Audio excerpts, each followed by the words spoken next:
Tēnā tātou, welcome to this first ever full podcast episode about Māori leadership. This collaboration between Inaia Tonu Nei and Te Kaiā Te Rangatira ko Rāwiri Tapiata Ahau. My name is Rāwiri Tapiata, and I'm very grateful to be a part of helping to bring this kaupapa to you. In early 2026, Inaia Tonu Nei and Te Kaiā Te Rangatira came together to bring these kaupapa into a shared community kōrero, so that it wasn't only in written or recorded form, but could be in a living, in-person community space. So in March 2026, we brought together three incredible kaikōrero, Tā Mark Solomon, Erena Kara and Eugene Ryder, to share about their whakaro, insights and experience of service to their whānau hapu communities and our nation. And this was facilitated by Kawiti Waitford.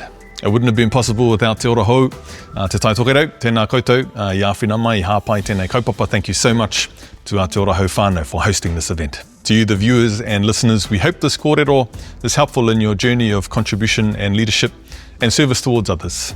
Me kaitahi tātou.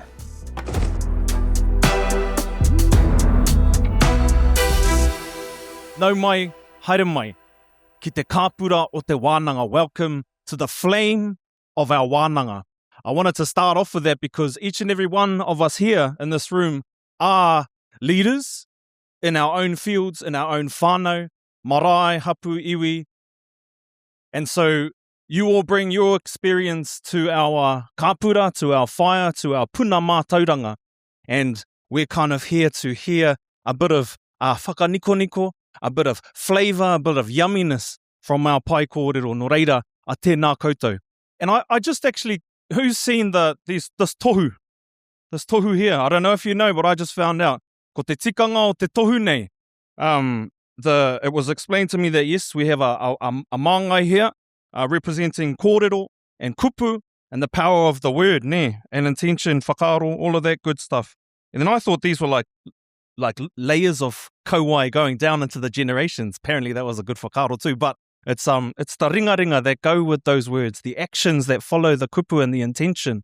I thought that was beautiful. No reira, ki te kaupapa nei, te kai o te rangatira, o tira kia Inaia Tonu Nei. Eugene, it's awesome to see you in person, bro. We made the Inaia Te Hono app during COVID, and I got to jam with these fellas. Awesome kaupapa. Tuarua, hei whakakopani ake. I just wanted to, introduce, and I'll give the time over to you fellas to briefly introduce yourselves before we jump into the wānanga. But tēnei rā te mihi, kia koutou. Thank you very much for being here in this beautiful place, on this beautiful kaupapa. I might just pass it over along the line while he introduce. I knew I shouldn't have said here. Tēnā tātou, tuatahi mākou mihi ki te haukainga, kia koutou hei whakatau mai ki a mātou. Nā reira, te taha toku pāpā, ko te pātū tēnei e mihi atu, ko Ngāti Kahu taku iwi. Te taha taku māma, ko Ngāti Awa, tūwhare tōke kaura hoki. Noho ana hau ki pōneke mō ngā tau whā te kau, ko te mea iti ko Eugene Ryder tōku ingoa. Tēnā tātou. Tēnā rā tātou katoa, tautoko ngā mihi kua mihi i tēnei ata. Ko Erena Kara tōku ingoa, he uri a hau no Ngāti Hau, Ngāti Hao, Ngāti Manu me Ngāti Kuta. I tupu ake au i runga i te whenua o whakaneke i Wainganui i te riu o Ngāti Hao. Ko Erena Kara tōku ingoa, anō. Ko Lorraine toki, rau ko Budge toki ōku mātua, ko Joe tōku hoa rangatira, and kāria he rangatira, he ahau, he pononga, he tono mō tātou iwi. Kia ora. Kia ora tātou, te haukainga, tēnā koutou. Ko Mark Solomon ahau, he uri o tahu pōtiki, he uri o rauru, Ngāti Pāhauera me kahununu hoki. Pleasure to be here in front of you. I don't know what this kōrero is going to be like, but I'm here to give it a go. Kia ora. Tēnā koutou. And it's a yarn, ne? We call it a wānanga up in Te Taitokero.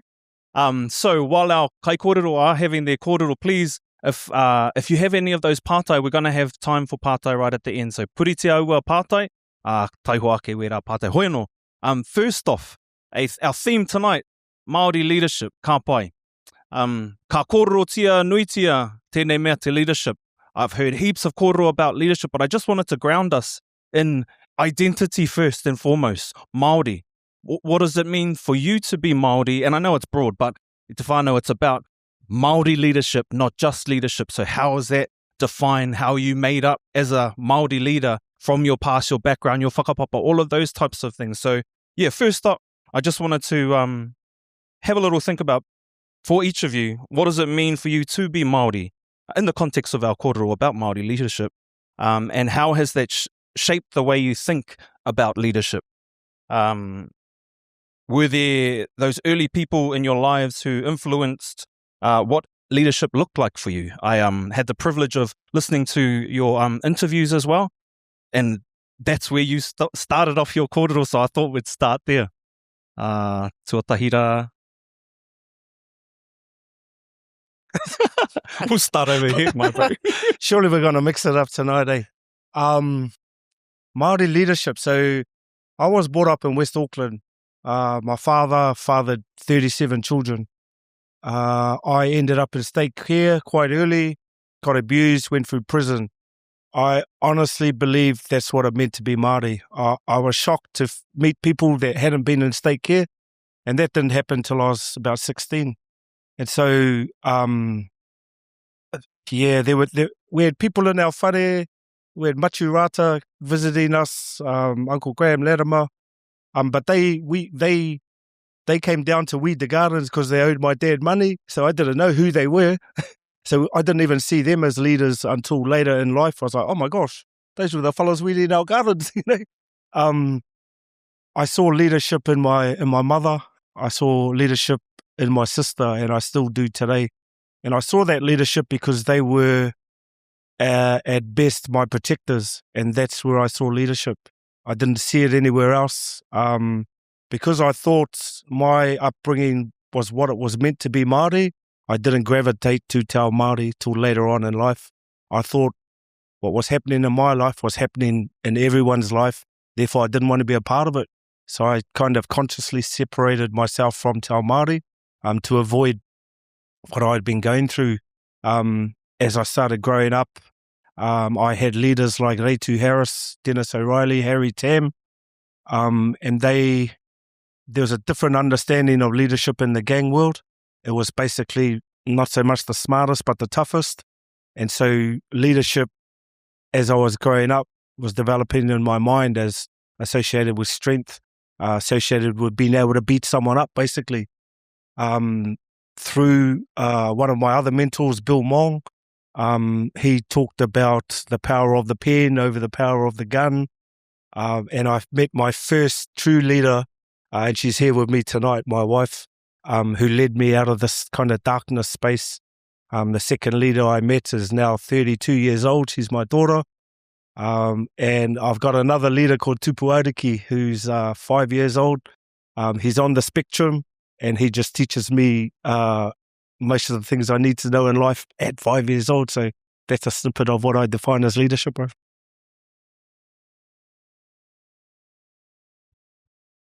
Yeah, very, very proud to be Māori. I couldn't imagine really being anything else. I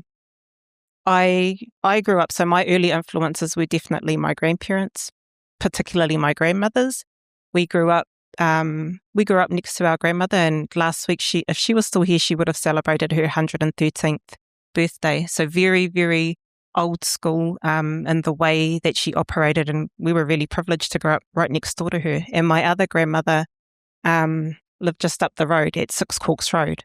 So we spent a lot of time in this area with our grandmothers, and they taught a lot about humility and service to people, always serving. If they couldn't be somewhere, they made sure that kai was taken. They made sure that we turned up, that their kids turned up to do the mahi.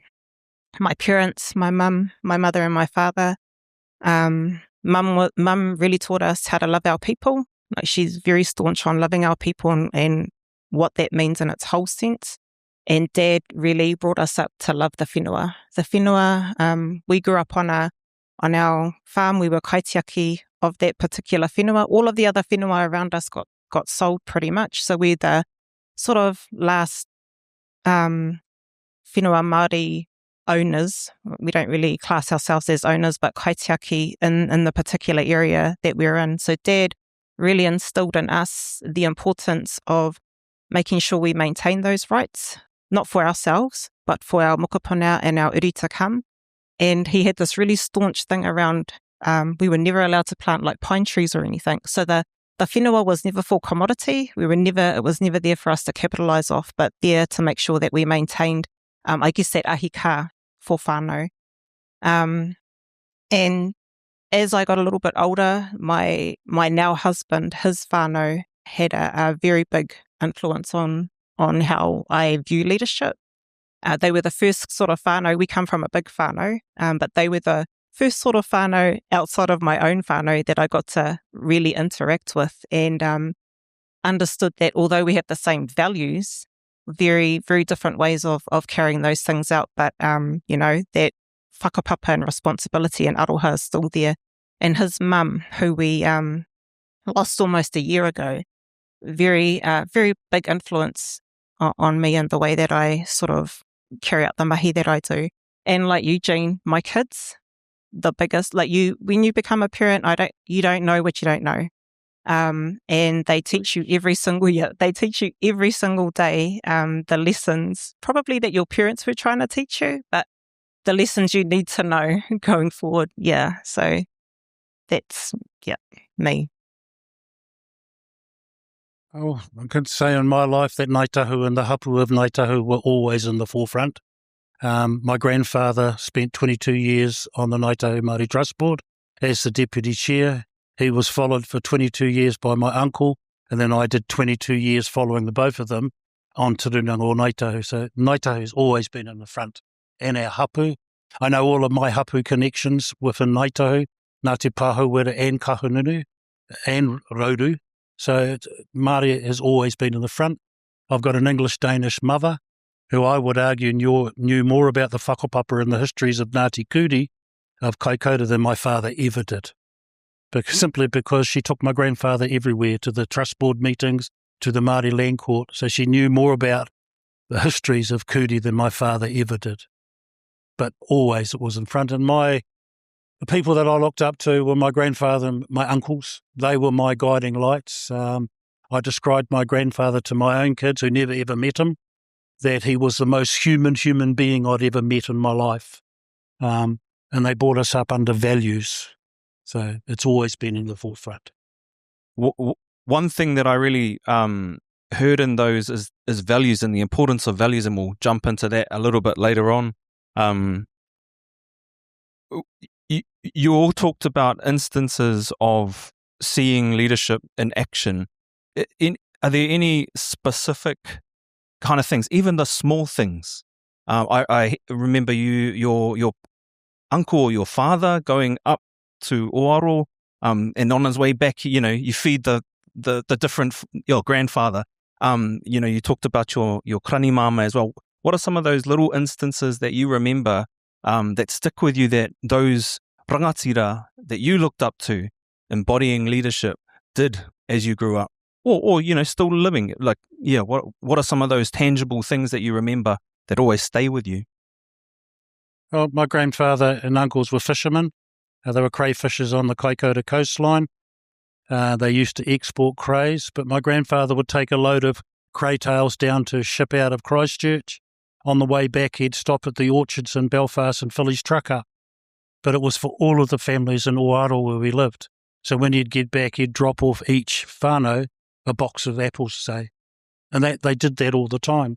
I remember my uncle being interviewed about his life as a fisherman, but the interviewer, when they were having lunch, "Oh, Johnny, did you ever hunt?" Of course we did. That's how we survived all through the war. "What birds did you hunt?" "There's not a bird on this coastline, either sea or land, that I haven't eaten." "What's your favourite bird?" "The wax-eye." Even though it's only a quarter of a mouthful of flesh per body frame, it's the fattest meat I've ever eaten and the sweetest. So that's my favourite. "Did you ever hunt kereru?" "Yes." "How many would you average per hunt?" 50. "How did you preserve them?" "I didn't. By the time I dropped each family off a meal, it was one meal a year." So, always they treated people like that, and it was always community focused. I always remember when my grandfather would go on big haerenga, even from here to Tāmaki Makaurau, you'd stop at all of his whanaunga's whare. So yeah, I think that's something that we need to remember these days too. Yeah, probably pretty similar to Tāmak, but I just remember our doors were always open. So our door was always open. My grandmother's doors were always open. It didn't matter who walked through that front door. You always got a kai. Didn't matter what that kai was. But you were always fed and you were always well looked after. That manaaki, that aroha, that really comes with looking after people. I remember when it's the simplest things, like it's the really quiet things that really stand out for me, and they never overtly outright said, oh, this is what you must do because this makes you be a good Māori. But I remember we would have working bees a lot at Whakapapa. So Whakapapa is just out of Whangarei, and where we grew up is about an hour and a half north of Whakapapa.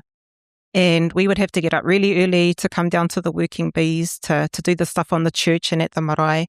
But I think she would have been like in her 70s there, our 70-year-old grandmother would come out with just piles of what we call panakeke, some people might call it takako, and made sure that because she couldn't go, that's what we would take. So it was like this, if you can do it, if you have got it, make sure you share it and make sure you do it. Yeah, that's a hard question. I was just thinking there's a number of times where significant things happened. One, I was in Rangipo prison, and our kaupapa in prison between the gangs was you either had one-on-one or one outs or all in. And a fella decided, one of the rangatira, he's from Waikato, Tyrone Mahi, he decided, because we had a all-in kaupapa, except there was like 50 mob and there was 20 of us. And so he decided, not good odds, we'll take it to one-on-one. And so that became an issue when their biggest, toughest mobster came and stepped out, a smallest little black power fellow that was among us, and we had to honour the agreement that we'd made with him.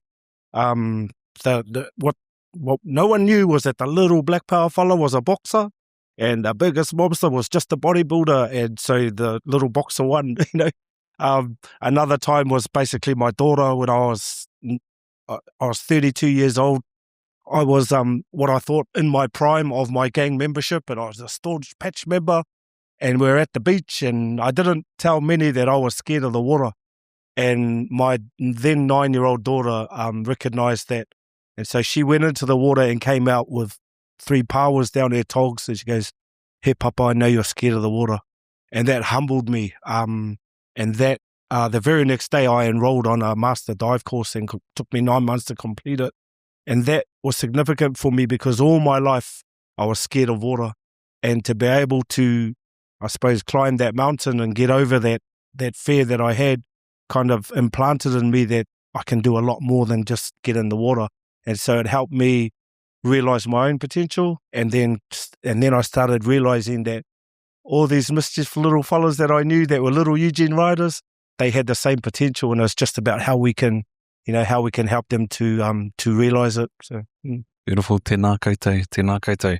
Humility, service to people. Actually, I wanted to touch on that. So in terms of leadership and service, or as service, one of the things that comes up often when we talk about rangatira is that leadership in Te Ao Māori has always been about service to people. Tāmak, you've said before that rangatira are not rulers of people, but they are servants of the people, a servant leadership. Can you talk a little bit about what that means for you in practice or in your experience? If I can use when I first got the role, because I never went for the role. What I was interested in was working for the whakapapa unit at Naito. And there was a role came up in 94, and I went to my uncle, who was on the trust board, said, "Hey, if I apply for this job, would you go as a reference?" He looks at me and says, "So that's what you want?" "Nah, got other things for you." So he wouldn't do it. Leadership, I went into the role not even knowing if I could do it, to be honest. But I went in with a philosophy that I would always treat people how I would like to be treated.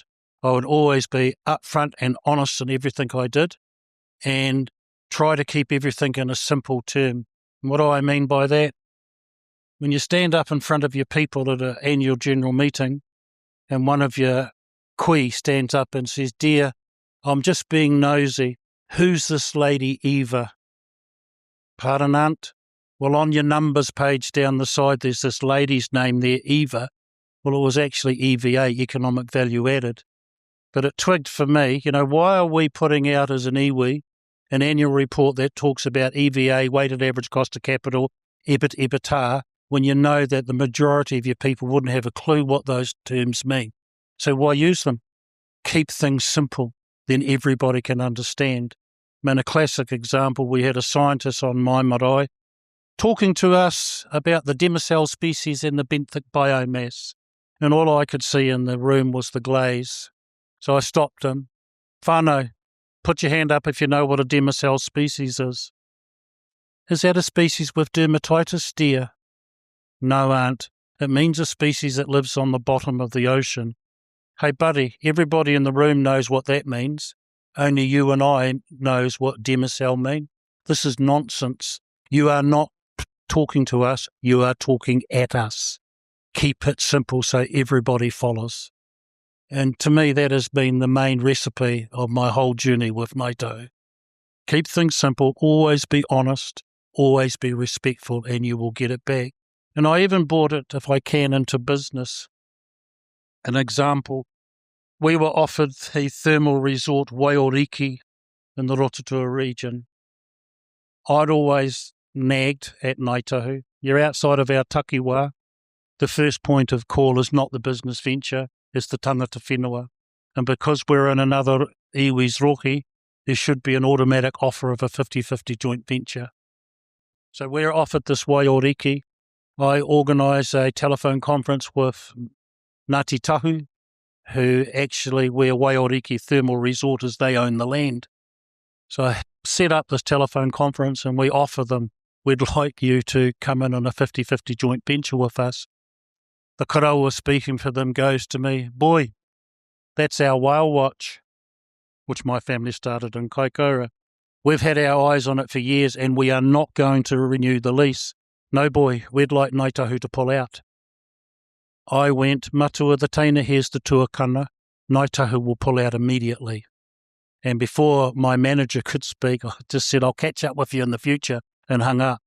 He immediately challenges me, "Mark, you don't have the authority to do that." "I know that, John, but you just heard me do it." What did the man say? "We own the land. We will not renew the lease. We can go ahead and buy it, John, but in 7 years when that lease runs out, get off. And in the meantime, you've destroyed all relationships going forward with the iwi in that region. So do as you're told." We backed out. He took me on complaint. He was told, "Do as you're told."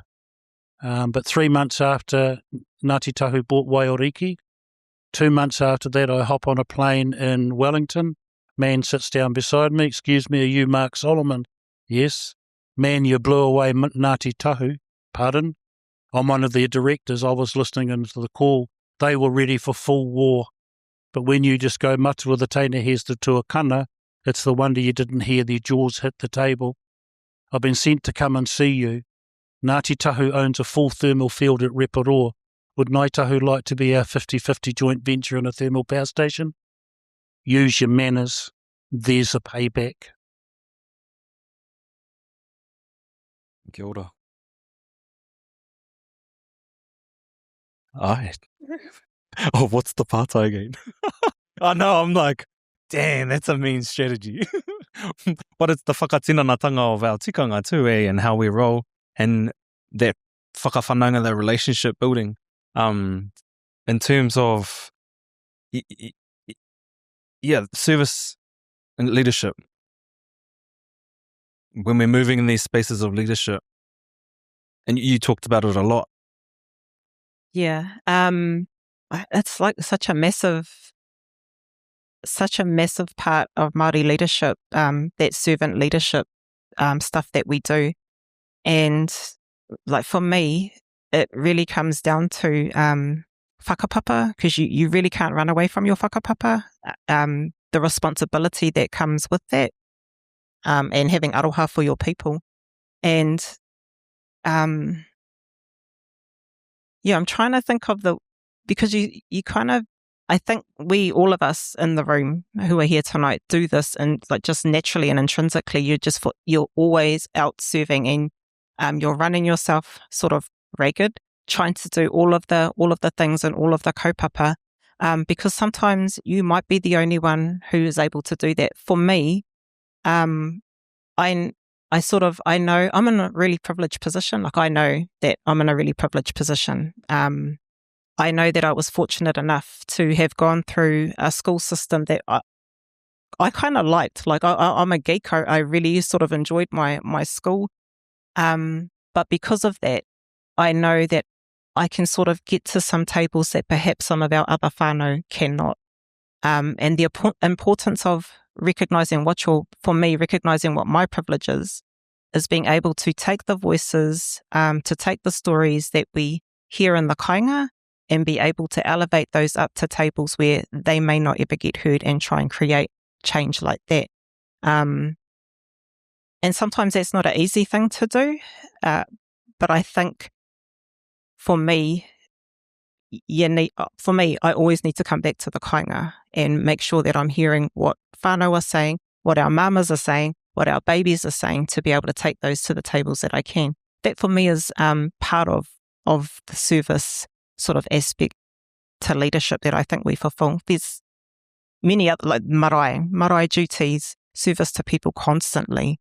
And I know everybody in this whare knows what that is. And we'll get to a question around how do you balance that a little bit later. There's something else that often comes up between the difference around leadership versus authority as well. I don't know, Eugene, if you've got any whakaaro around that, like how do you see the difference between those two things in terms of leadership and authority? Yeah, I think I'll answer the last question first around service. I think I was put on earth to serve, and sometimes to the disappointment of my wife or my children, because I just help. And people ask me, they go, "Oh, what do you do?" I said, "Oh, I help." And they go, "With what?" And I went, "With whatever I can. And if I can't, I'll find someone that can." And I've had opportunities to just make a phone call to help someone that was stranded in Queenstown. I've had opportunities to be able to help people get alive, stay alive.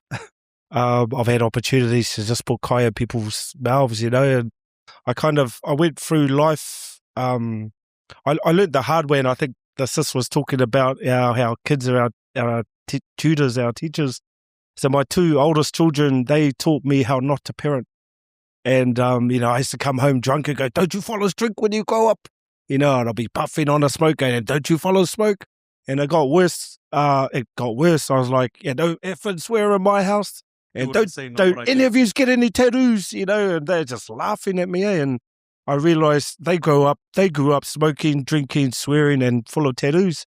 I was like, "Sure, I better start demonstrating my expectations of my children. I have on my children, and not only that, of the people around me that I'm influencing." So I had to become a better role model. But I think service is the first thing I served was a prison sentence, but that's not a good thing. But every time I go back to Te Teko, I go straight to the koutou, I go straight to the kitchen, grab a knife, start peeling the spuds. And I'm a bit of a cheeky fella, so if people know kind of there's tribal rohe, there's kind of gang rohe, and Texas is probably not the most welcoming place for someone like me. So when I'm there, and they're like, oh, uncle, you don't have to come in here. We'll do the mahi. And I was like, I cannot be in Te Teko without a knife. I'm peeling these spuds. And but yeah, it's about being able to, like, not just go up the front, but to be able to peel those spuds, and I'd rather go and do the diving for the marae than speak on the pai, and that's just how it is. If I can, I will, and if I can't, I'll find someone that can. Yeah. That kind of makes me think of the different styles of leadership too. I often think of that whole wolfpack image of you got the one in the front, the one in the middle, and then one from behind. What are, in open question, what have you seen of the different styles of leadership and how they are most effective or not? or not? I'll jump in there again. Yeah, go. I think the first question was, authority versus leadership. Sorry, bro. I'm reading your notes now. I'm jumping. I've been in a kapahaka group. The only kapahaka group I've been in is Ngāti Pōneke. And there was a time where, and I was kind of new to it. I was new to kapa. And I'd only actually joined to score this beautiful wai, that's now my wife. But there was a time where they got an external kaitātaki to be the kaitātaki. And I was like still new to kapa, but I already recognised that there were already people in there that were more than capable of doing their job. And so this fella, and he's quite famous, I won't say who he is. He's not from here. So, but yeah, when we made the Nationals in Rotorua at our regionals in 95, he called us all together and he says, just because you're in the regional team doesn't mean you're automatically in the national team. You got to earn your spot. Any questions? And I went, yeah, bro, does that include you? And he went all red, and one of the nannies slapped me and don't be cheeky. But it was about, that was a demonstration to me of authority, and I was like, this fella hasn't earned that spot himself, and so, I know that that leadership is not something that is given to you. I think it's something that you earn. And even now, like you said earlier, when they come to interview me on this, and I saw who else, I'm like, hey, why are you coming to see me? It's just, and so, and I still don't see myself as a leader. I see people around me as leaders, and I strive to be like my wife. I strive to be like my moko. I strive to be like those. So, yeah. Yeah, I think that's a really good tohu as well, in terms of leadership, not necessarily thinking you're a leader, but yeah. Anyone else have any whakaaro on that? I found the leadership a very lonely journey. Putting it that way, so my first 12 years as the chair of Ngāi I had a 50-50 split board for 12 years, and the politics were right down in the dirt, in the back, in the front. It was a very lonely job, and because but actually the job, how would I put it? So I'm elected on Saturday the 26th of September. I get back to Christchurch the following day. I'm home for half an hour, and I get a phone call from Lady Sandra O'Regan, and the call literally went, bring your wife around to my house immediately. Click. Girl, I think we're going out. So I went round to their house. I knocked on the door. She opened it, told me to go and sit on the couch with teapany and keep my mouth shut, invited my wife in, and then proceeded to tell her what I'd done by taking the role. Maria, you are now a solo mother. This job consumes. He thinks he's got a role of chairing a meeting once a month. I'm telling you, it's 24 hours a day, 365 days of the year. You are now a solo mother. He'll miss all your birthdays and your children's, your anniversary. You'll no longer be able to go out as a couple without someone sitting down to have a talk about Ngāi Tahu. I'll always be grateful to Lady Sandra O'Regan because that's exactly how it turned out. And my wife was a solo mother for 22 years because I was always on the road. So it was a very lonely role for me. I mean, I do have that as a question in terms of how does one deal with that going forward, but maybe if you have any whakaaro further on that. Yeah. Well, we've got that different styles of leadership, and then how does that play out too, and what's effective of those different ways of leading? Seen very, very, very lots of different styles of leadership, especially in iwi land. You've got your really loud and charismatic leaders. You've got your really kind of dogmatic, bullish leaders. And I think the leaders who are most undercounted are those quiet leaders. So while there's lots of stuff, and this happens a lot in iwi land, I think, where there's lots of loud stuff happening, which I think needs to happen for me, like our whānau who are in activism, our whānau who lead right from the front and are very loud about what it is that we need to change.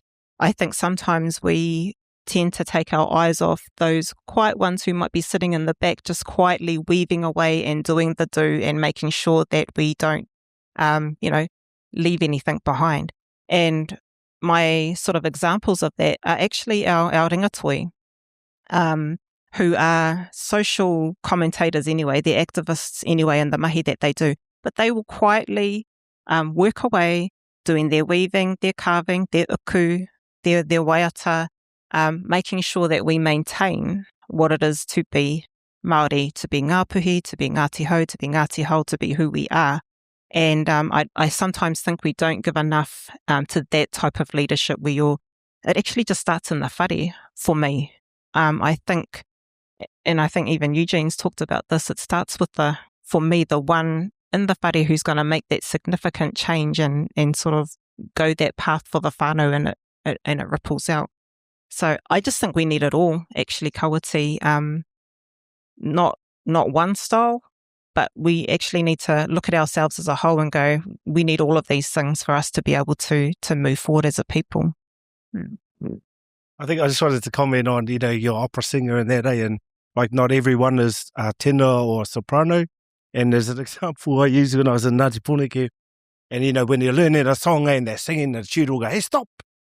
Who's flat? And I'll be like, that's me. And he'll be like, oh, just turn it down, turn it down. No, tell them, lift it up. I'm trying to realize their potential, so it's about, it's about knowing what you can and can't do in those spaces. And I will never be a tenor, but I shout when I sing, and I just make other people louder so we sound beautiful, but yeah, it's that kind of, those roles, knowing what you can and can't do. They talk about keeping in your lane. I use this analogy, especially with my kids, my tamariki and mokopuna, that, whatever road you're on, look at the end of that road. And if that's where you want to be, then stay on that road. And if it's not, then change lanes. So I think it's okay to change lanes if you're not heading in the right direction. I do that with I talk about that with especially our young boys, our young tama. A lot of them, especially in this current environment, are looking for something here now fast. And a lot of that relates to crime, relates to the bling that they see, the gangs, and all that. And I say, that's cool if you think that's cool. What's at the end of that road? And if that's where you want to be, yeah, stay there. And I remember talking to one of my nephews a few years ago, and I said, oh, what do you want to be? What do you want to be when you grow up? He goes, I want to be the best car thief. I said, oh, wow. Well, go hard. Be the best car thief. Have you been caught yet? He goes, oh, yeah, 3 times. You're never going to be the best car thief, bro. Do something else, So yeah, it's about realizing what you're capable of doing, and then striving to learn more. My dad always wanted me to be a lawyer as long as I can remember. He'd say, yeah, he's going to be a lawyer. One day I rang him, cheeky fella I am. I said, I made it to court. He's like, I've already heard they rung, But then years later, and not so long ago, I went to law school at Vic, and I did a couple of years there, and it sucked. First thing they said at the pōhiri was, oh, are you bringing your moko? And I was like, yeah, and then when I get to class, everyone looks 12 years old, and I'm like, oh my gosh. And I learned this, so they have, groups in your classes. No one wanted to join my group. And then when I go join the group, they all stay silent and scared. I'm like, this is dumb. But the most important thing I learned in that space, and I only did 2 years of it, was this two realizations, that, the foundation of law in this country is colonization, and I said to one of our lecturers, I said, I'm no builder, but if I was, and we had a foundation that was buggered, I would not build on it. What the hell are we doing, And the other one was, I learned the understanding that there's legal and there's right, and they're not the same, and we see a lot of people get away with shit, excuse my reo, they get away with it, and they go, oh no, but it's legal. I'm legally allowed to do this, and we all know it's wrong, but they still do it. So after those two realizations, I was like, nah, law sucks. So I pulled out. A lot of this kōrero reminds me of this concept that I heard of called Western aesthetics of beauty, like the pursuit of things that we think are important and of priority. And I think it permeates like from the law, right? That completely comes from someone else's values, foundations, leadership as well, like what we think leadership should be, what it looks like based on Western aesthetics of beauty, or even when you're talking about your young fellas, like now, like we are still being highly influenced by that aesthetic. Our tupuna lived in a different time based on different uara, different values, different ways of being, slower, connected to the earth. How is this going to impact going forward? And have you felt that? Do you feel any conflicts of that? Do you reach back to that time? Do you find yourself being pulled into needing to be more like Pākehā in the Western frame of doing things? Yeah, just that kōrero remind me of that. Oh my gosh, I'll jump in again because sorry, shut me off if you can. And my miss, I said, scratch your head when I'm talking too much. She's like, and it's just, there was a time in Kapahake, and I already had my tīwhana done, and I got it done when I was 18. And we're about to jump on the stage, and everyone's drawing mokos on themselves, all the men. And then one of my bros, he goes, "Hey, bro, you going to draw your face up?" I went, "No." He goes, "Oh, we all got to look the same. We'll tell them all get tattooed, bro." And he goes, "Oh, at least wear some lipstick." I went, "Did you hear what you just said to me, bro? I'm not doing that." And just yesterday, I was watching the Kura Tuarua Kapa from last year, and I was shocked. And I always do this, and my mokos hate it.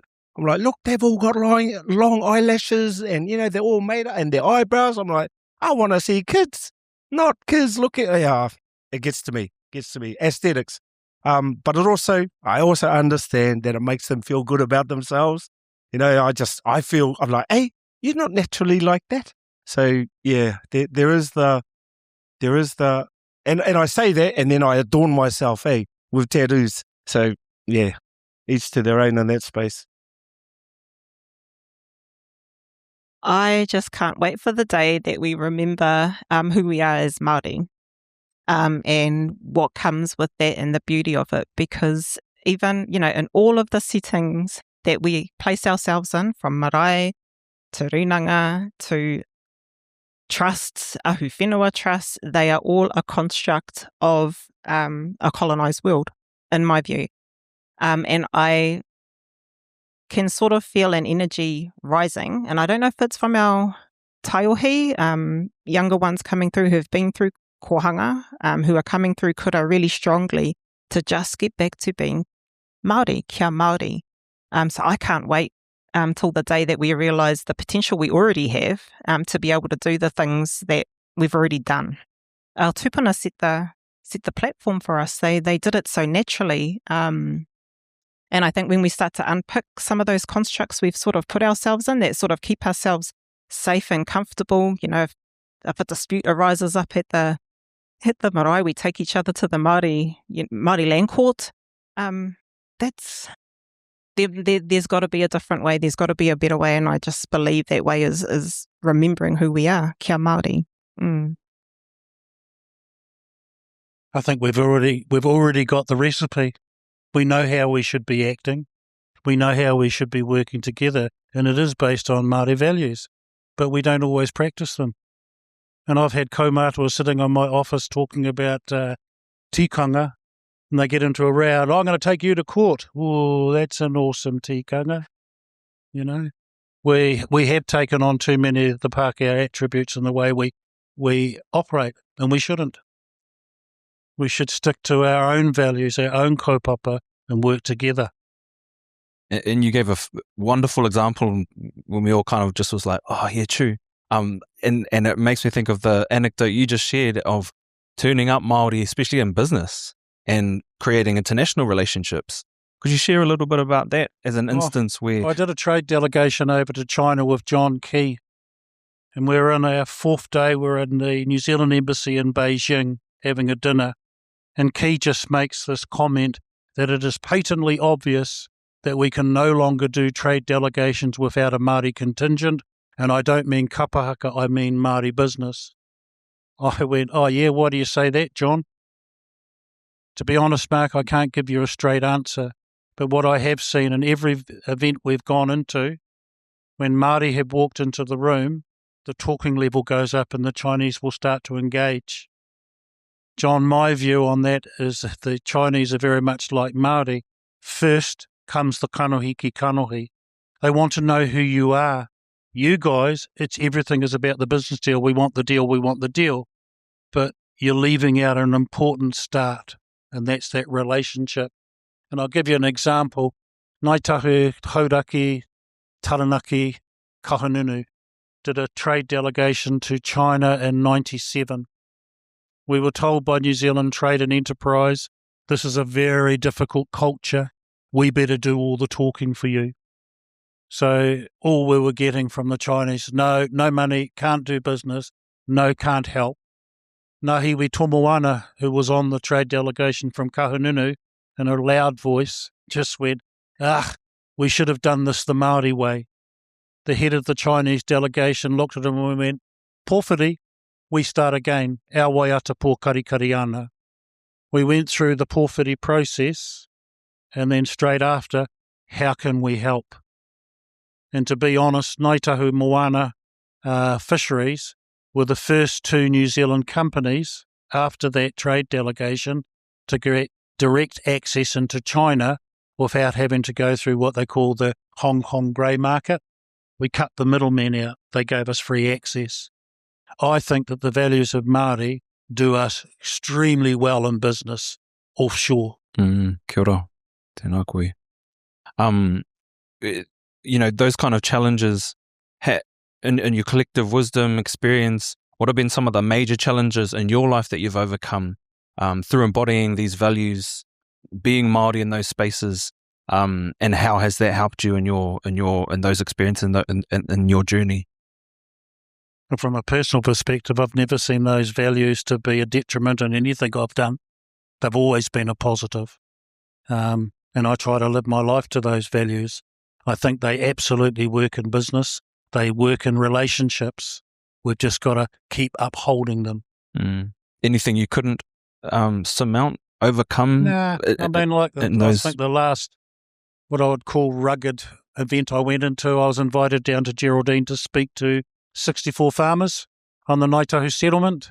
I walked into a room full of men like this. Oops, might change the way I do the talk. So instead of giving a speech on the Ngāi Tahu, I spent the whole hour and a half asking them questions.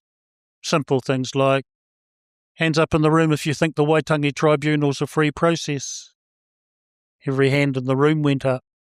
Would it shock you to know that free process from start to finish cost Ngāi Tahu $20 million?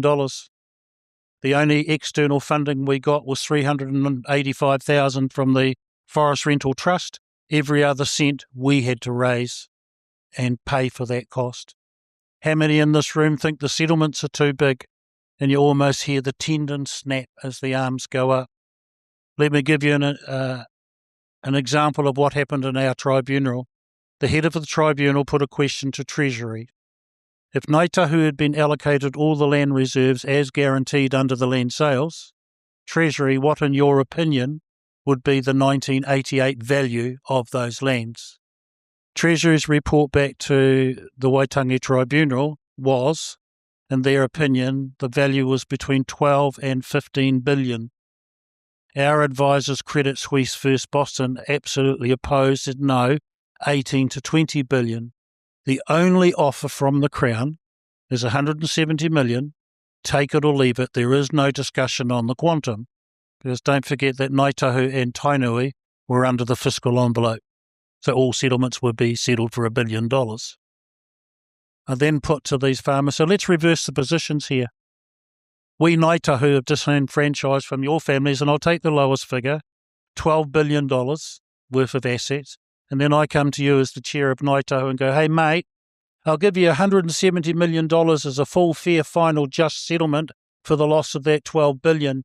Hands up in the room, please, who would accept the settlement. No one out of 64 farmers. Has any of you in this room heard of an organisation called South Canterbury Finance? Yes. Well, the government bailed them out for $1.6 billion. and every one of yous was absolutely silent. But when an iwi gets a $20 million settlement, the world's going to come to an end. Why the different attitude? I will say that I finished that question and answer section with a standing ovation from 64 white farmers. I left there with a smile because I didn't get a beating.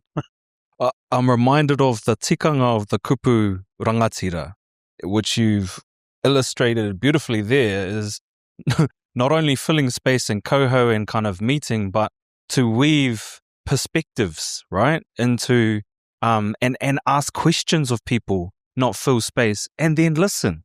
But there's another side to it too, if I can, in the Te Waipounama. We're known as the redneck centre of the South, especially Canterbury. In fact, the day that I got elected as the chairman of NATO, we stopped for a cup of tea and an elder said to me, "Well, boy, you're pretty white, and because of your skin colour, you'd never have seen how negative Te Waipounama can be. But now that you're the chairman of an iwi, you're in for a massive lesson in life." Because of that statement, I took on a deliberate program for my first 5 years of getting out into the Pākehā community, talking on the myths of the treaty process. In 2003, I stood up back in front of NATO and said, well, this is what was said to me on the day that I was elected.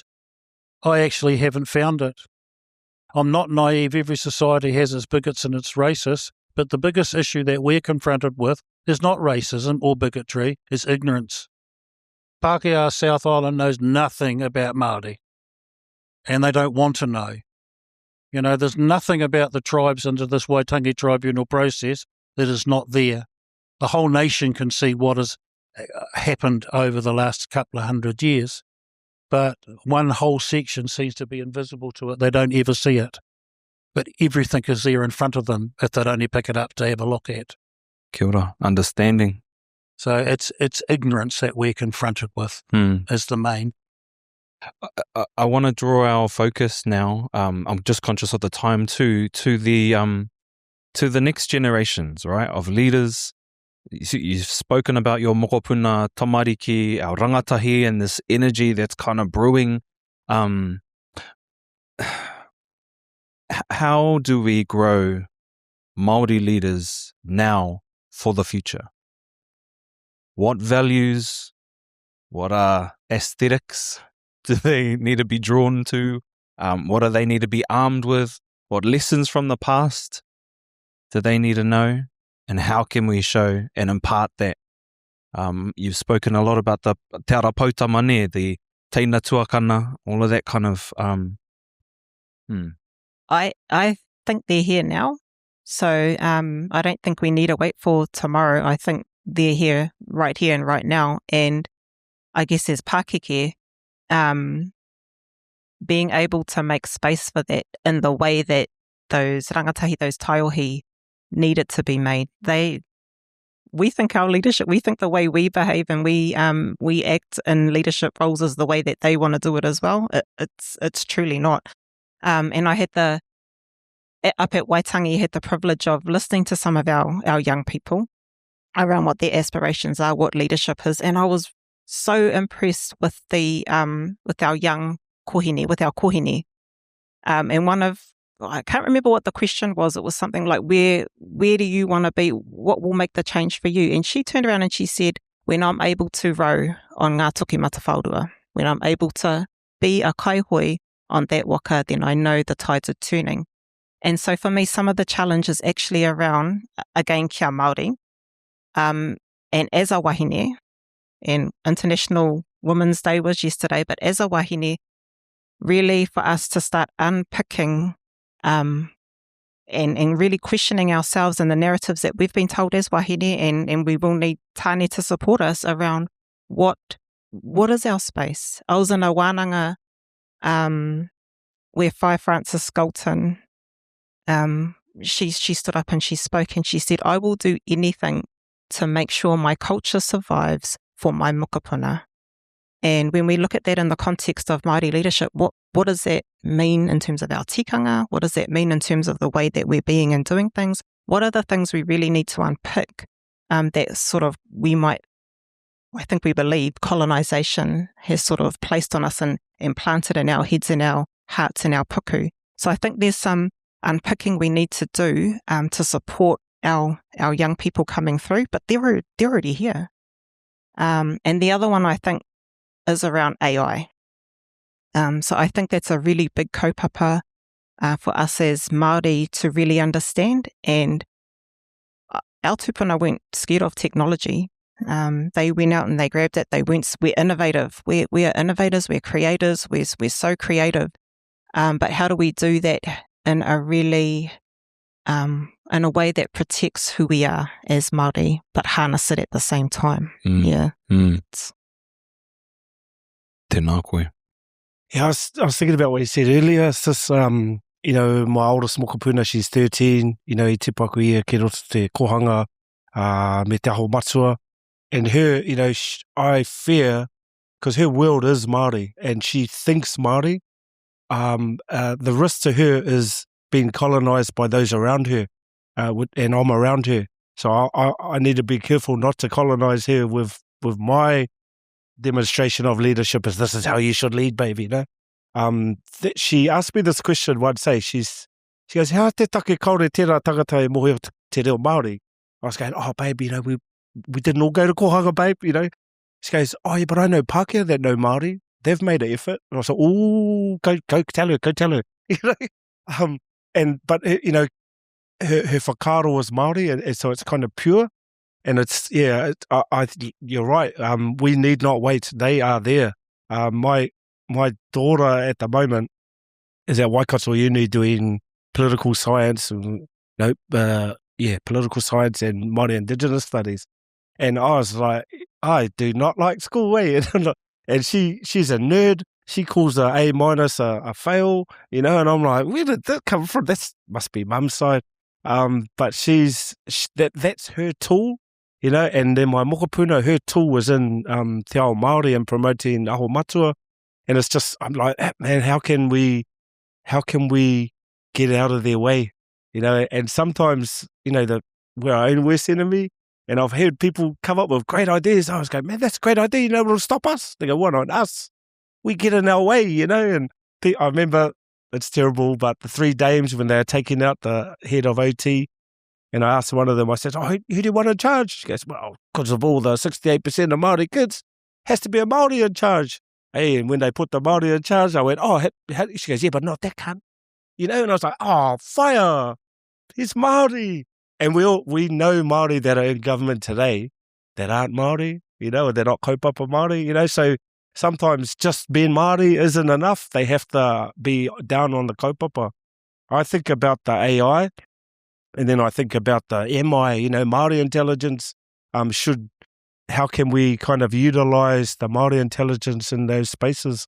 Because it is, it's both a challenge and an opportunity, I suppose, to how we can take that opportunity to benefit the future of our mokos. So yeah, it's about not just being Māori, but having those values, that tirohanga, and the service to the people or who you're serving in that. Kia ora, tēnā koe. Papa, anything to add? I think Ngāi Tahu, and I speak specifically, we're facing new challenges. One, we're breeding too fast. And our capital returns aren't matching our population increase. So one of the things that I'm really proud of, we started with our kids, was the whairawa match saving.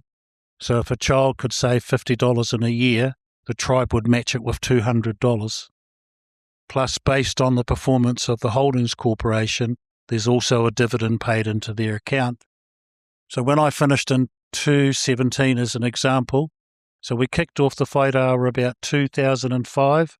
By 2017, our kids had saved 121 million. But we've got that many coming in onto it now. We actually are not creating enough income to be able to continue with the match saving. So like when we filed our claim as an example, we only had a tribal population of 6,500. That's in 86. In 97, when the Heads of Agreement went through, we had 19,500. The following year, when the settlement went through, we were 23,000. Today, we're just shy of 100,000 registered with the tribe. So our population is growing faster than the pūtea. So there will have to be a readjustment in some of the delivery that we're doing. So we've got a different issue coming up. But I will say that one of the things the settlements has done, Ngāi Tahu has 168 known hapu, but it's only since settlement that we've started recognising the hapu. We'd all got into, we're all place-based. Where are you from? Oh, I'm from Kaikōrero. I'm from Otako. And the hapu names were very rarely used. They're all back.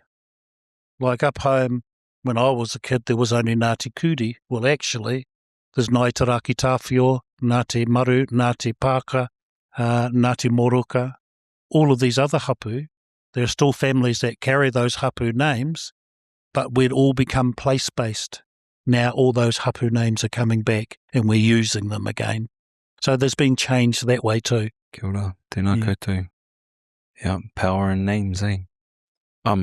Just before we move on to questions from the floor, was there anything on top of mind from the section of our kōrero that you'd like to speak to at all? There's always something to huge. I was thinking about the role of wahine versus the role of tane, and I'm not saying this to please our wahine, but tane need to step out of the way sometimes. I was back up home recently, up at Te Pātū, and Kaumata is up there doing his kaikōrero, and you can hear his missus behind him asking him to ask us questions.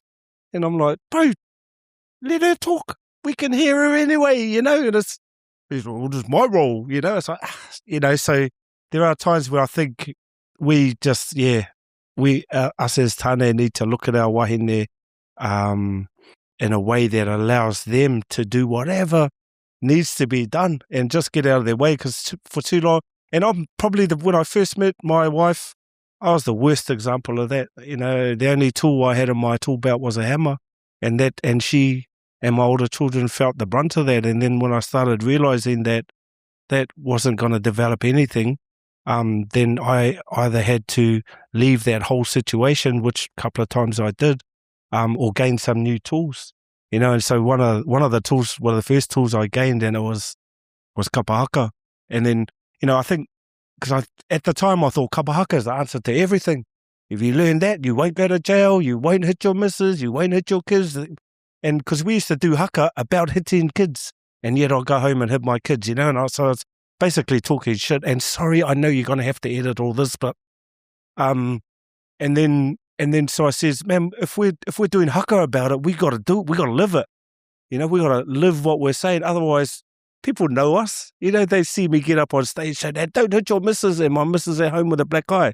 So things needed to change. So we needed, again, it goes back to demonstrating, those expectations of others. But for me, it's about, at least for our tane, to allow, and within the gang space, it was predominantly male. All that I knew was male, and you weren't allowed to hold your missus' hand, or you get a hiding, there's all that. Well, our the wahine, have reclaimed their space even in that space. And they're leading the way. They're doing awesome mean as wānanga. Why? Because we stepped out the way. And we go, we do this, and we'll do the diving, sis. That's what we're up to now. And they're running some beautiful kaupapa out there, and there's one coming up in Tamaki around suicide awareness among wahine. They're doing the rongoa, they're doing all this stuff. What? Because we found our role, and it's not in front of them. So It also makes me think about our connection and our tirohanga Māori and everything that our whole Māori worldview is based on, taiao, right? And that being the basis of everything, our reo, our values, our why, and also the balance between the two energies, te taha tāne, te taha wahine, ira tāne, ira wahine. So I feel like the more we lean into that, the more we there's the answers.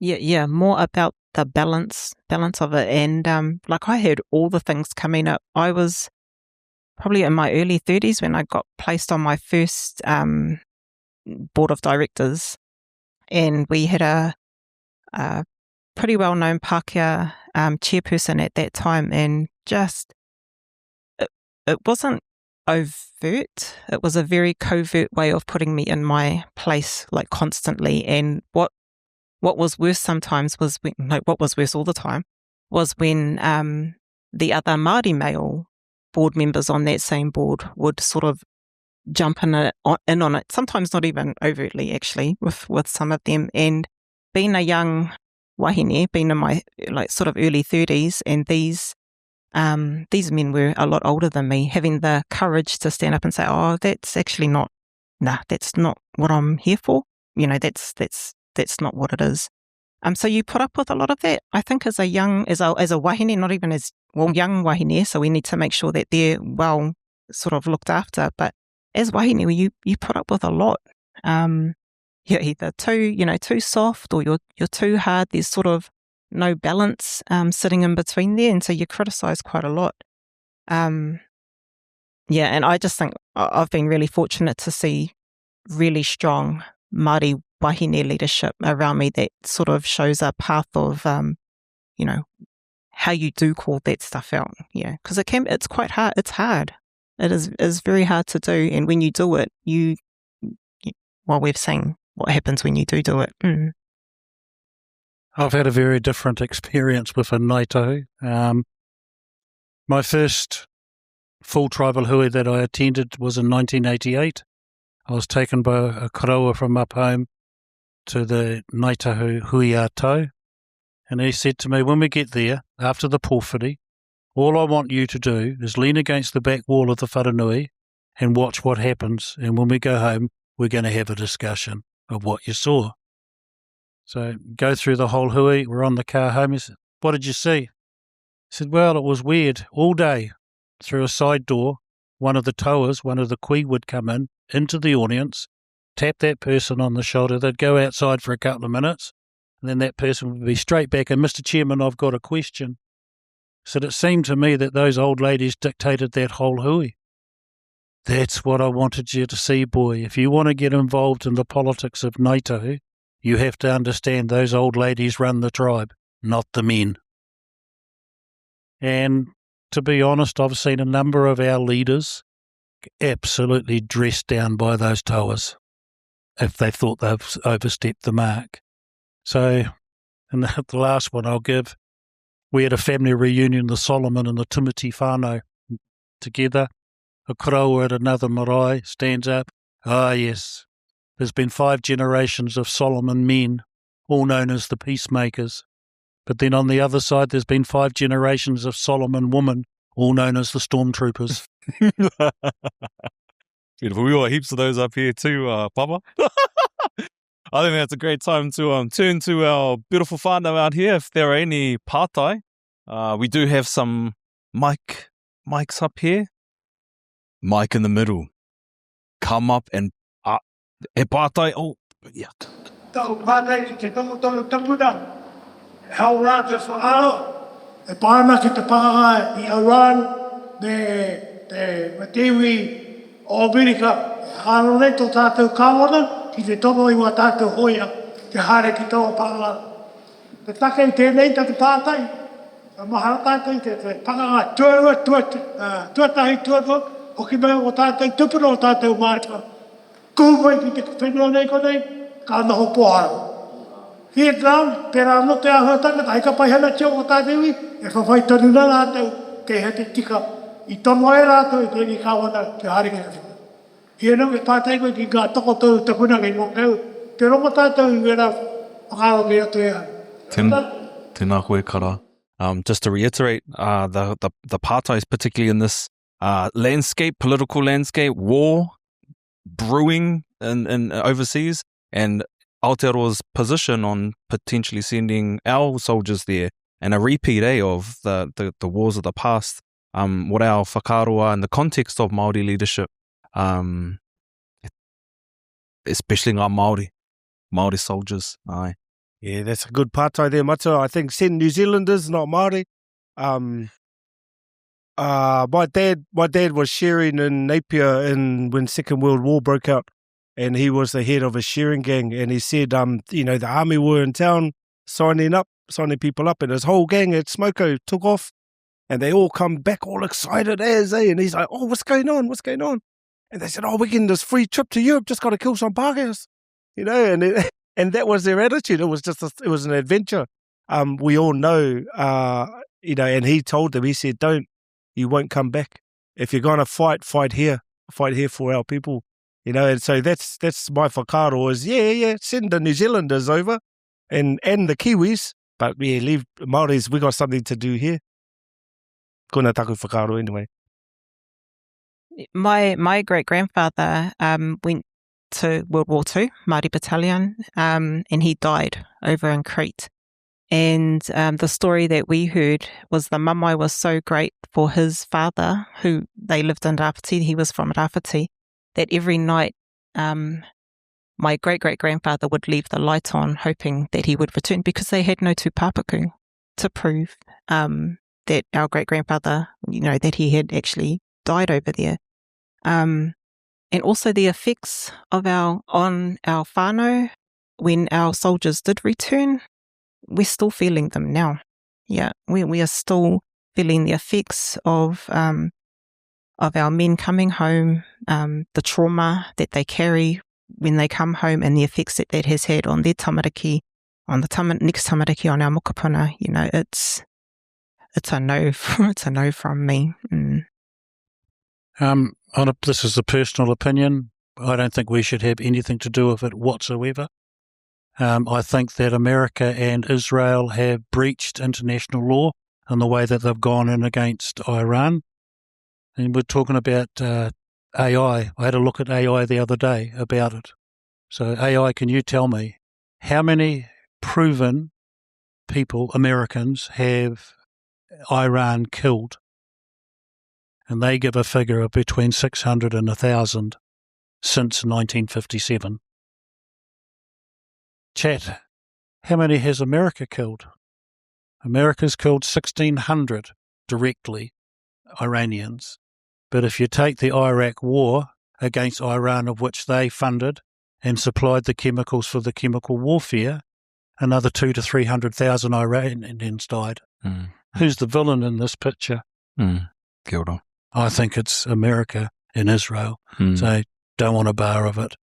And I think Māori leadership is going to play a key role in the coming months. Reira, ka hore, e whakahe mai ana te hunga nei e kara, kia ora, tēnā koe i tērā pātai rangatira. Jump up, whānau, there's the mic. Chair Mata Richard. I spoke to my son and I said, are you going to vote this year? He goes, Dad, my head's down, my bum's up, I'm working, I'll deal with that when it comes. I talked to my mokos, Moko, are you going to vote? And he goes, what's that called?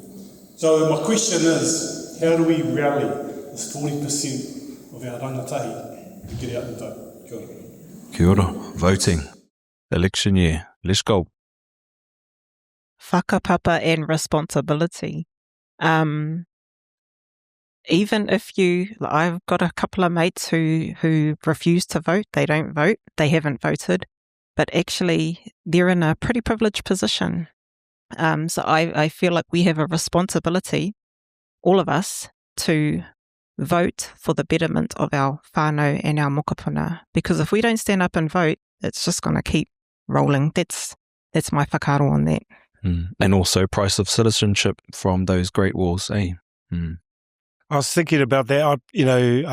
My two youngest tamariki are of the age to vote, and this year will be their first opportunity. And so I think what I have to do to get them to vote is to register them and then take them to the voting booth, because otherwise they'll go, you got to vote. They go, yeah, Māori Pare, or yeah, Greens. They won't on the day.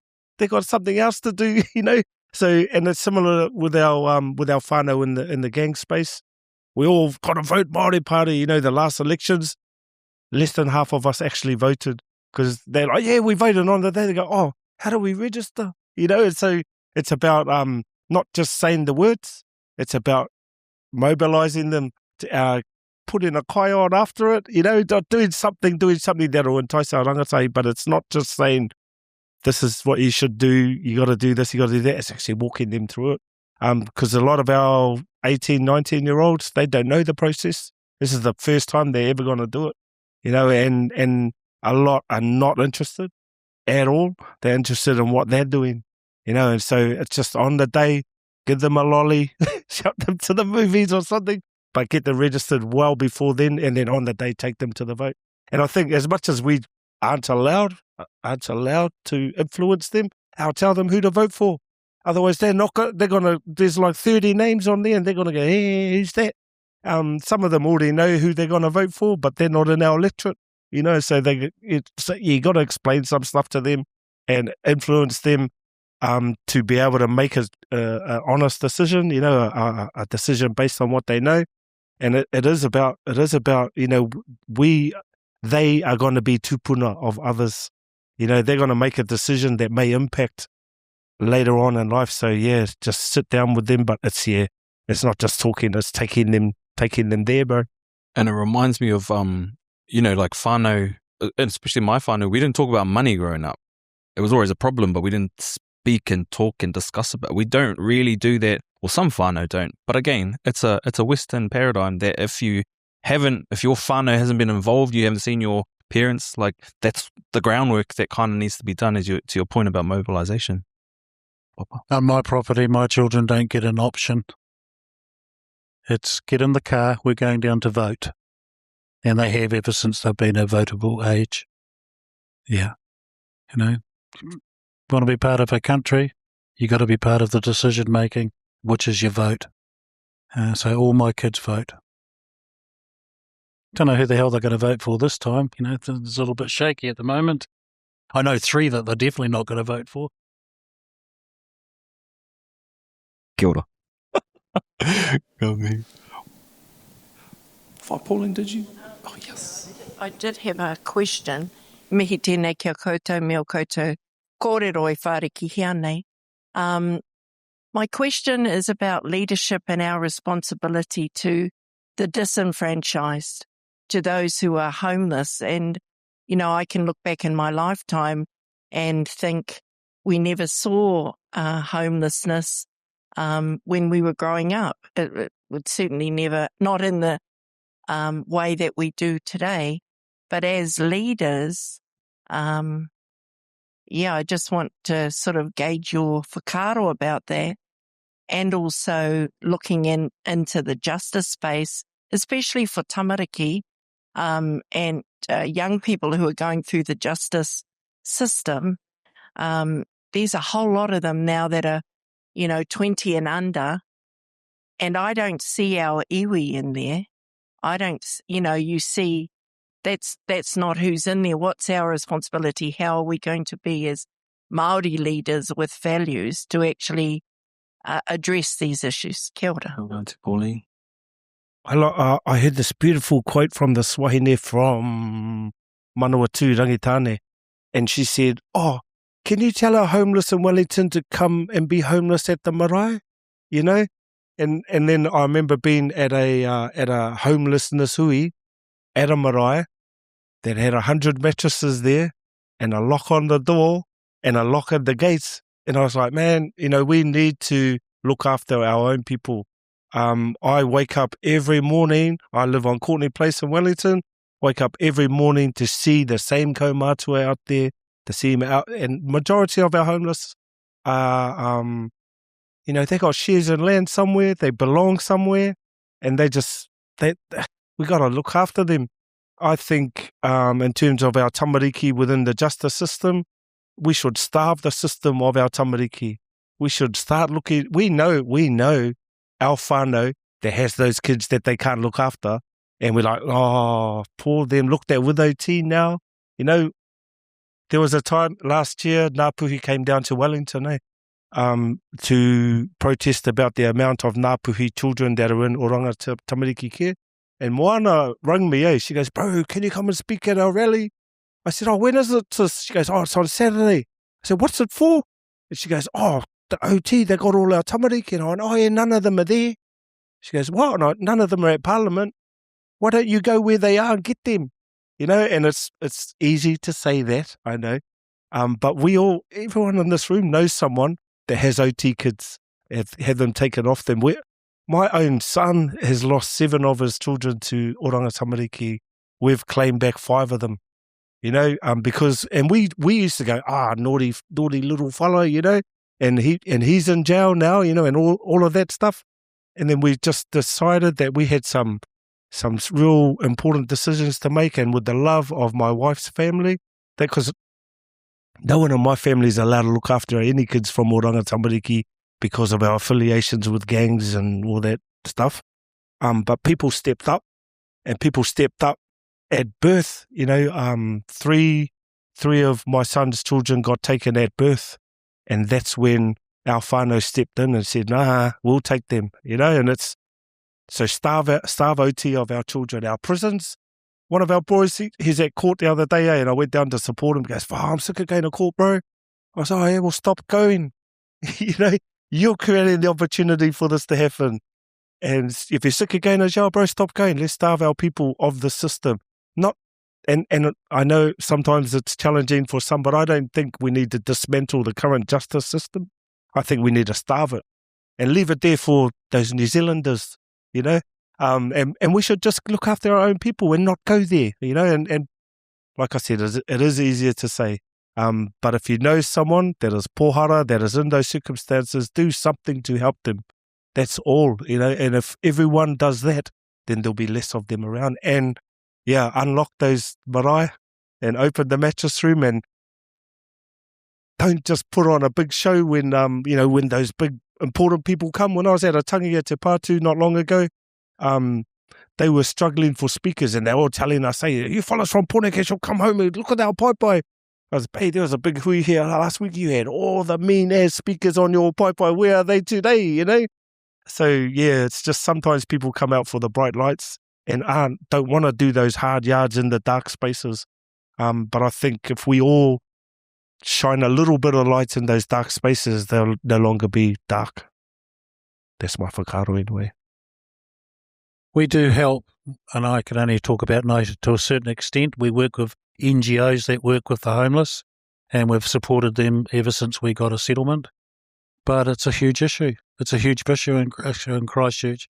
I went down to Brighton for a birthday, and I couldn't believe the number of people along the frontage that were sleeping in cars and vans. There was dozens of them, all homeless. And it's a rising issue because our rents are going up and up and up and up, and rates, and people can't afford it. I've got a daughter that's got 3 kids. She's on a benefit. Her rent is $580 a week. That's most of her benefit. Goes on rent. It's a tough world out there.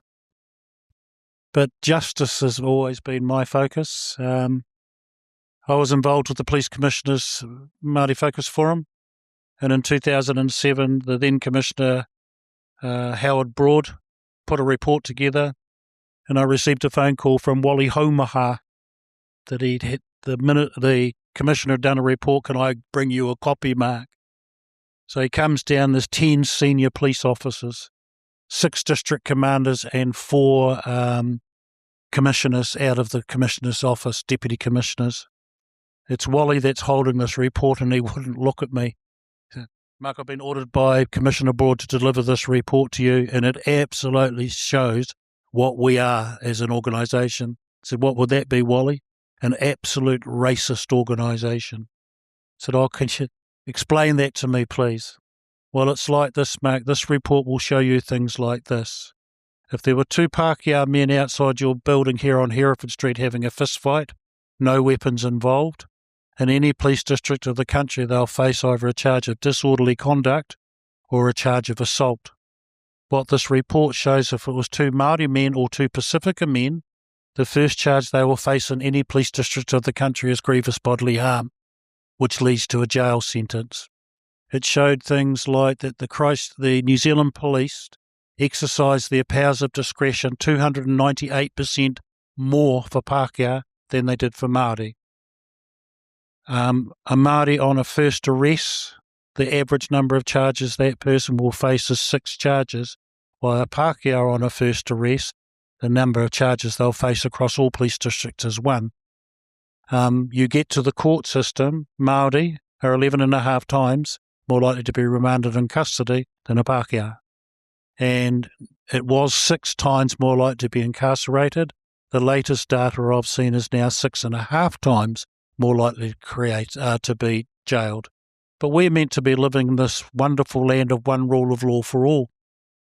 Where's the balance? And to me, and it's a question that I put to the finance or the data unit in justice, there's a cost to this bias. What does this bias of the court system cost this nation on an annual basis? And I would argue, what is it, about 100,000 to keep a person incarcerated? But Māori are 11.5 times more likely to be remanded, 6.5 times more likely to be jailed. This is not we don't live in a land of a justice system. There's 2 laws in this, or two types of laws, one for Māori and one for Pākehā. And we've got to change that. The positive is our country is changing so quickly under the demographics. If you saw the 23 census, Māori, Pacific Island, Asian and what they call Mila, which is Middle Eastern, Latin American and African, in 23 we're 45.8% of the population. By 2050, the bulk of the tax-paying workforce of New Zealand is Māori, Pacific Island, Asian and ethnic. By 2050, well over 50% of all Pākehā New Zealand is on an age benefit. And whether this nation likes it or not, by 2050, Māori, Pacific Island, Asian are the mainstay of the tax-paying workforce of New Zealand. My issue is, are we ready for it, Māori? I would argue that our flaw is that too many of us are qualified as labourers. A labour workforce will not bring in enough tax revenue to be able to afford our health and the different things that we think is our right as citizens of this country. We all got to lift our game. We've got to go to, I would argue, that the minimum that we can accept from our kids is NZQA level 4. Anything less than that is simply not good enough. We've got to lift our game. We're not going to get rid of these migrants. They're here now. In fact, I'd argue there's a very good chance within 2 years that Māori become the 3rd population of New Zealand. The 2nd population will be Asian. And if you look at it from this perspective, the most common name in New Zealand today is the Indian word Singh. That's the most common name in New Zealand. We're changing. Our demographics are rapidly changing, but I don't think we're ready for it.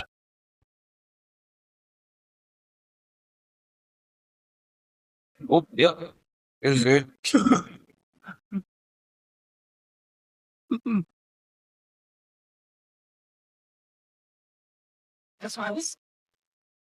Tēnā tātou katoa.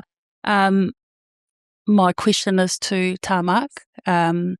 3 years ago, I had the privilege of being in a hui with you in Kaikōrero, and I was impressed by your leadership, leading Ngāi Tahu socially and economically.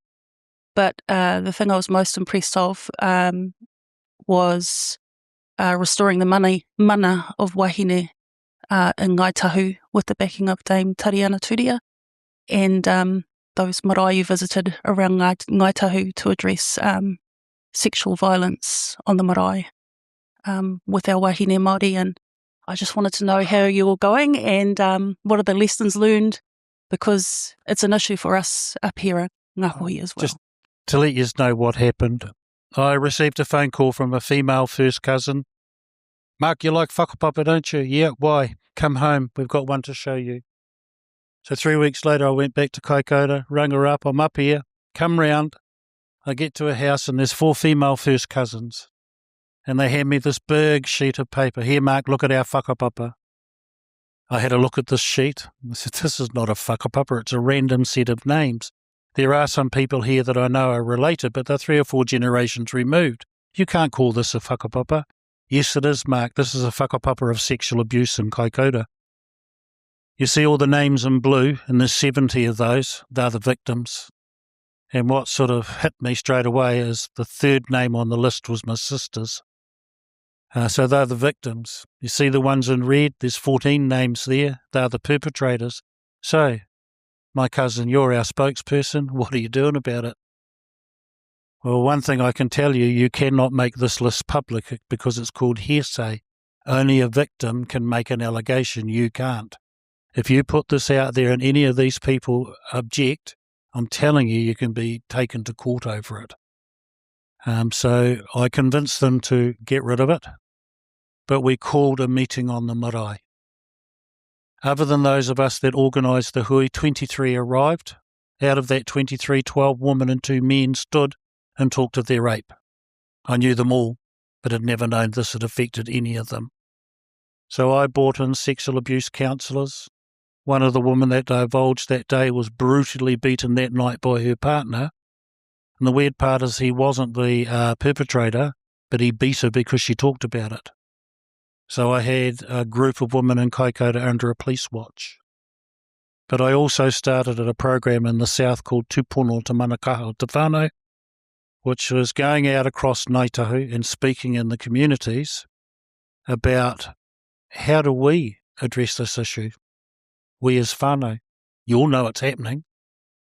In fact, 90% of all sexual abuse is within the whānau or with close family friends. We all seem to think it's about the stranger danger, but it's not. It's internal, but we all consistently turn our backs to it and ignore it.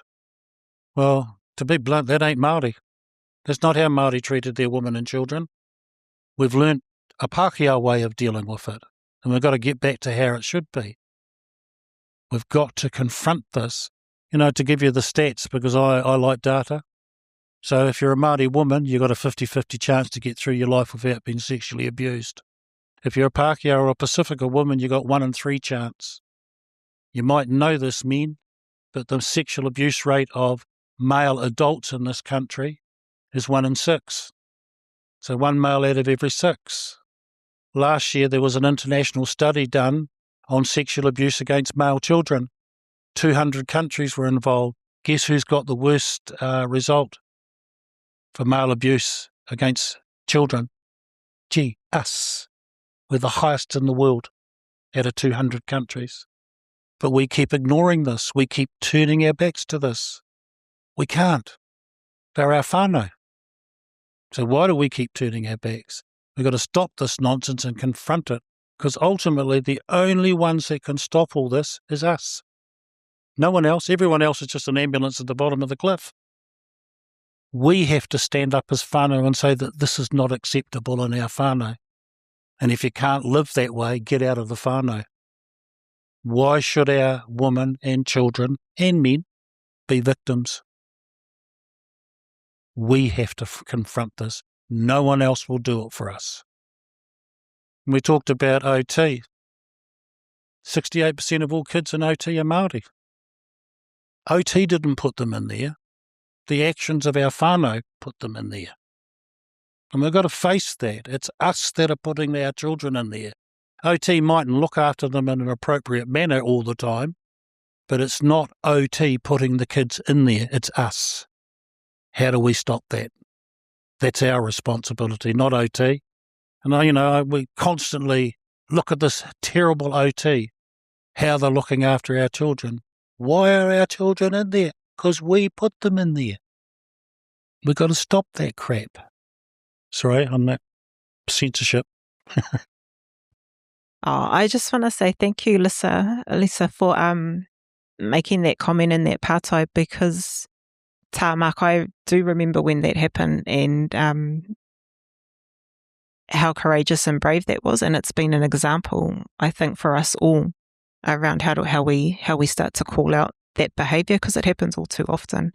I know for us as Ngāpuhi, we've got 726 tamariki in care in the care of the of Oranga Tamariki, of the Chief Executive of Oranga Tamariki, but we have 9,000 young Ngāpuhi who have already been touched by systems that are not ours.